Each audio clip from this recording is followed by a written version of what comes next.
Hi, what's up? It's Danielle. That's why you're here. Um, some of you guys do know, some of you guys don't know, I'm into astrology and the moon and the planets and the asteroids, and that's my shit. I love it. But I'm also into fitness, and there are a lot of associations between the woman's cycle and the moon. There are also a lot of associations with our energetic selves, beings, our energy fields, and the planets. I'm going to do a simple one today, just working out with the moon cycles.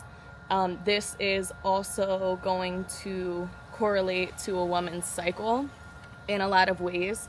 So the new moon is associated with a woman's first day of her period because that's day one of your cycle. The full moon is associated with ovulation because that is when women's energy is probably at its peak and you're releasing an egg, so there's a release. So yeah, there's a lot of association with that. So in a new moon cycle, you cannot see the moon in the sky. It's still there, we just can't see it. But our energy is usually lower, more reserved, and this is the time for planting seeds. So if you're gonna start a new micro or mesocycle, the new moon is a really great time to start a new program, a new cycle. As the moon gets bigger in the sky, that's called a waxing moon. And during your waxing moon, your energy is also growing and expanding. So this is the time to, one, maybe learn some new skills. Two, maybe push weight if you're not learning a new skill and you have the form down. And to expand on what you planted during the new moon energetically, so beyond working out. The full moon is our peak of energy, but in my experience, this is not true for every person. Sometimes the full moon is going to make you extremely tired or drained physically, and I think it's important to listen to that. This especially will happen if you did not eat or rest enough during your new and waxing moon phases. You will be burnt out, and it will be very loud that you're burnt out if you didn't take good care of yourself and build upon some resources during that new and waxing moon phases. Those phases. That's when the moon is fullest in the sky. You could see the whole fucking thing, and it usually looks crazy if you're in Florida. You're like, oh my god, it's bright yellow, it's bright orange, it's fucking pink. I'm at the beach and I'm looking at it and it looks like God just like came down to say hello. That's your full moon. Your waning moon is when the moon starts to get a little smaller in the sky, bit by bit, down into a crescent and then back into the new moon. The waning moon is where our energy is also waning.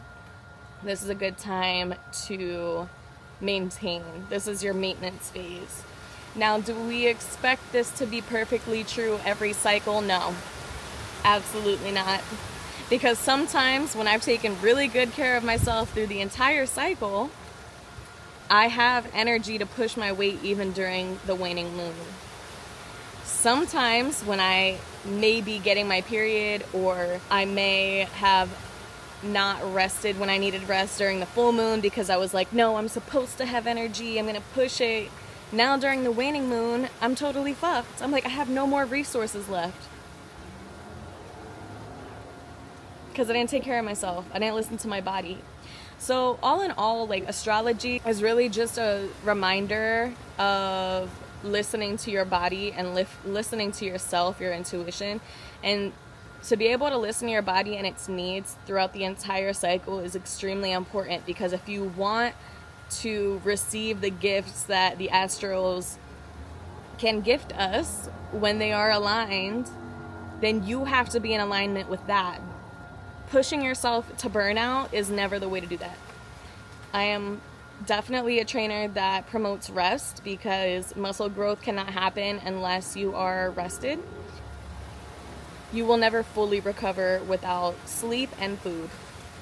And you will never perform to your max capabilities in that full moon peak energy That's also when you can get fucking hurt and injured because you didn't take care of yourself and you still pushed like you did.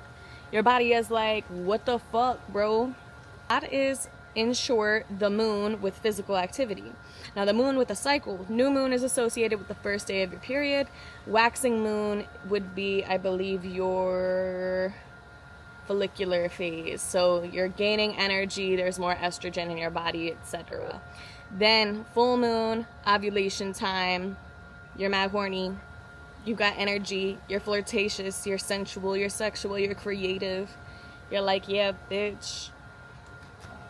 Yeah, bitch.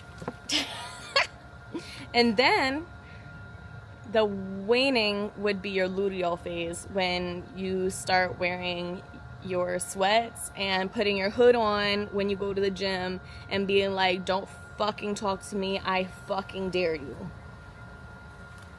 That's that time. If you have questions about your cycle or natural birth control, there is an app called Natural Cycles that I just started using, and there's so much great information about learning your body and your cycles and your patterns in your body in that, and it's so helpful. And as birth control becomes more inaccessible and scary in this country, I think it's important for us to all know our bodies very well.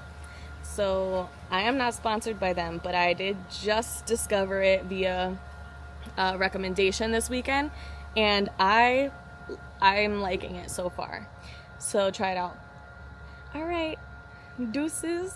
Have a beautiful day and week. Side note, life update, I'm like over my goal of 140 pounds. And as a treat to my inner child, I have a story.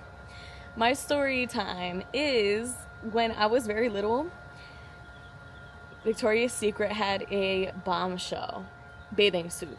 And I remember looking at the older girls and being so jealous, like, oh my God, I wish I had, like, I was allowed to wear bras and super push-up bras, and I was just too young. And my mom was like, girl, is you crazy? Ain't nothing to push up. So as I gained some titties, I realized, oh my God, Victoria's Secret has push-up bathing suits or bombshell bathing suits again? T, bitch, do you see these titties? Oh, I've been staring at them in the camera this whole time. I can't even talk about the moon without staring at my own titties. Like, it's really lit. It's really lit. Yeah. I went up a size.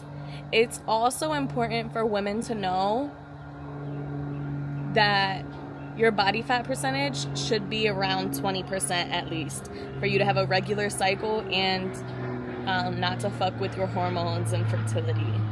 Because whenever I've gotten too skinny, I've immediately felt it in my brain health and function and my physical health and function, and my period gets irregular, etc. So these are all just some pointers.